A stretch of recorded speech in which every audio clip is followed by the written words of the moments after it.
është krejt natyrale kjo. Si natyrale? Është fiziologjike. Femra merr të drejtën e mëmësisë, djali fiton lirin të cilën e kishte frenuar për i farkohe. Është moment krejt psikologjik. Nuk ju bën për shtypje ndarja fare. A se kanë problem hiç. Fare. Po ditë të them, edhe në aspektin psikosocial, edhe fiziologjik, trupor, po ta them. Femra bëhet nën. Ndryshon komplet. Ndërsa djali i ri, i cili vazhdon të jetë djali i ri, djali i martuar i rishtas, i pari, domethënë, me një herë fiton një farë lirie.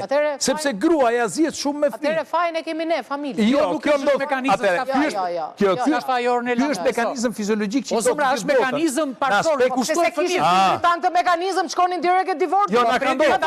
Çfarë do të thonë ti tani? Të lindë partia Ornela. Në kohën tonë thuami ti. Po martesa kene ishte institucion mbijetese.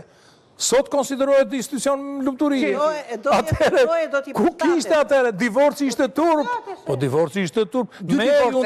Unda meri me burin si fliste lagja me kohë. Ishte turp. Ndaje në fillim fare, dhe ndajen pasi kanë rritur fëmijët. Këto janë dy... Kjo se s'kanë bërë fëmijë, dherge e vite. Tani ka dalë kjo e dyta në mod, për shembull unë e shoh në fise, në lagje, që janë ndarë shumë vonë mbi 50. Gratë mbi 50 vjeç. Edhe faji po e marr te gratë, jo te burrat, gratë mbi 50 vjeç. Po harbohen, do me thëmë përfua. Po harbohen. Ja, që duhet të kuptosh ti, mosh gratë kanë monofaz, atë monopatit. Monofaz, mirë. Praktisisht bashkëshorti në atë mosh. Dhe burat kanë të vazorin. Nuk të të se gratë harbohen. Jo. Gratë në një biologi... Ta the unë. Menopauzën quhet. Monofazë. Burat kanë tre fazor. Uftojnë deri në momentin e fundit për ta shpërtuar marrëdhënien. Nuk besoj se gratë mos e keq. Është e vërtet kjo, është e studiuar. Është shkencora jo. Momenti më i rrezikshëm i çik. Prapë në një. Ore pse nuk llogarisni kohën?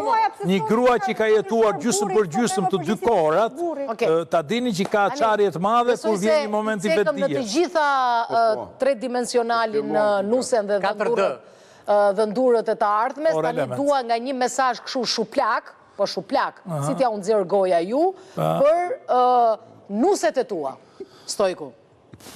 Nuset e mia. Që të bëjnë gati mirë kur të vinë dërto. Tu jemi. Me mua parimisht s'ka nësi punë. Të më duan djemt dhe t'jen krenare. Ato për djemt dhe djemt për ato. Asgjë më tem. Tonë që ne mjafton du djemt, se jo të shkoj punat në tonë për ne, po djemt. Ti qa do i thuash nuses edhe dhëndërushit?